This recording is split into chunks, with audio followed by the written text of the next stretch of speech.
जय भीम साथियों, मैं रत्ना वोरा। मेरा यूट्यूब चैनल आंबेडकर कारवा में आप सभी का बहुत बहुत स्वागत है। को हिंदू राष्ट्र बनाना है। कैसा हिंदू राष्ट्र बनाना चाहते हैं? ये वो हिंदू राष्ट्र बनाना चाहते हैं कि जो मनुस्मृति पे आधारित है। ये वो हिंदू राष्ट्र बनाना चाहते हैं जिसमें कहा गया है कि मानव की उत्पत्ति अर्थात ब्रह्मा के मुख से ब्राह्मण पैदा हुआ, ब्रह्मा की भुजाओं से क्षत्रिय पैदा हुआ, ब्रह्मा की नाभि से वैश्य पैदा हुआ और ब्रह्मा के पैरों से शूद्र पैदा हुआ। क्या ये इस तरह का राष्ट्रवाद और इस तरह का हिंदूवाद लाना चाहते हैं? हिंदू राष्ट्र बनाना चाहते हैं? इसी मनोवादी व्यवस्था के तहत आपको याद है और आपको मालूम होगा कि हमारे धर्म ग्रंथों में क्या लिखा गया है। और रामचरितमानस, तुलसीदास रचित रामचरितमानस में क्या लिखा है? ढोल, गवार, शूद्र, पशु, नारी सब ताड़न के अधिकारी। ये ऐसा हिंदू राष्ट्र बनाना चाहते हैं। मनुस्मृति में क्या लिखा है? मनुस्मृति कहती है कि यदि कोई शूद्र धार्मिक ग्रंथ सुनने पर बोल दे तो उसकी जीभ काट देनी चाहिए। मनुस्मृति कहती है कि यदि कोई शूद्र धार्मिक ग्रंथ सुन ले तो उसके कान में शीशा घोल के रख देना चाहिए। साथियों, यही मनुस्मृति है जो ऊंच नीच छूट छाट भेदभाव की बात करती है। यही मनुस्मृति है जो कहती है कि जो शूद्र है उनको गांव में सबके साथ रहने का अधिकार नहीं है। वो गांव के पिछवाड़े में रहेंगे जहां पर कचरा पड़ता है और लोग मल मूत्र त्यागने आते हैं, वहां पे दलितों की जगह उन्होंने तय कर रखी है। साथियों, बहुत दुख के साथ कहना पड़ रहा है, ये हिंदू राष्ट्र की बात करते हैं। इसी हिंदू राष्ट्र में शूद्रों की जगह, दलितों की जगह कहाँ है? आपको बताना चाहती हूँ, याद कराना चाहती हूँ, इतिहास की तरफ ले जाना चाहती हूँ कि हमारे शूद्र समाज को धातु के बर्तन में खाने का अधिकार नहीं था, सिर्फ वो मिट्टी के बर्तन में खा सकते थे। हमारी महिलाओं को सोने चांदी के जेवरात पहनने का हक नहीं था। और हमारे जो पूर्वज थे, दलित समाज, शोषित समाज के पूर्वज, उनके मुंह में कुंडी, पीछे झाड़ू और सर पे फेटा लगा दिया जाता था।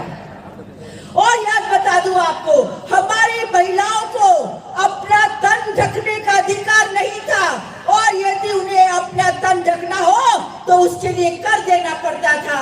ये हिंदू राष्ट्र है, ये हिंदूवाद की बात करते हैं। साथियों, आज मैं बताना चाहती हूँ, बाबा साहेब अम्बेडकर जब एक छोटे बच्चे थे, एक बालक थे, पढ़ने का उनको इतना शौक था, परंतु इसी हिंदूवाद की वजह से उन्हें पढ़ने के लिए स्कूल में कक्षा के बाहर बिठाया जाता था और घर से एक टाट लेके जाना पड़ता था जिसमें बैठ के वो पढ़ते थे। यही बाबा साहेब हिंदू धर्म की वजह से उन्हें पानी पीना हो तो उन्हें पानी पीने के लिए चपरासी का इंतजार करना पड़ता था, नहीं तो सारा दिन प्यासे रह जाते थे। यही हिंदूवाद है जिन्होंने बाबा साहेब को जब वे अधिकारी बन के आए तो चपरासी भी फाइल फेंक के छोड़ फेंकता था। ये हिंदूवाद और हिंदू राष्ट्र की बात कर रहे हैं। साथियों, बहुत दुख के साथ बताना पड़ता है। साथियों, आज लोकतंत्र की हत्या हो रही है, आए दिन हत्या हो रही है। लोकतंत्र का गला घोटा जा रहा है। आप लोग सभी बुद्धिजीवी साथी यहाँ बैठे हैं, आप जानते हैं, समझते हैं कि कहां और किस दिशा में भारत देश की राजनीति जा रही है। साथियों, आज आपको याद है कि जिस तरीके से संसाधन बेचे जा रहे हैं, इसका मतलब कि संविधान को खत्म करने का काम किया जा रहा है। मुझे याद कराना पड़ेगा कि के सुदर्शन ने कहा था कि भारतीय संविधान को दरिया में फेंक देना चाहिए। ये लोग हिंदू राष्ट्र की बात करते हैं। अटल बिहारी वाजपेयी ने कहा था कि भारतीय संविधान की समीक्षा करनी चाहिए। ये लोग हिंदू राष्ट्र की बात करते हैं। और अब आपको जागरूक होना है और समझना है कि आपको कहां और कौन सी दिशा पकड़नी है। मेरे भाइयों और बहनों, मैं आपसे बात करते हुए बताना चाहती हूँ कि जिस तरीके से ये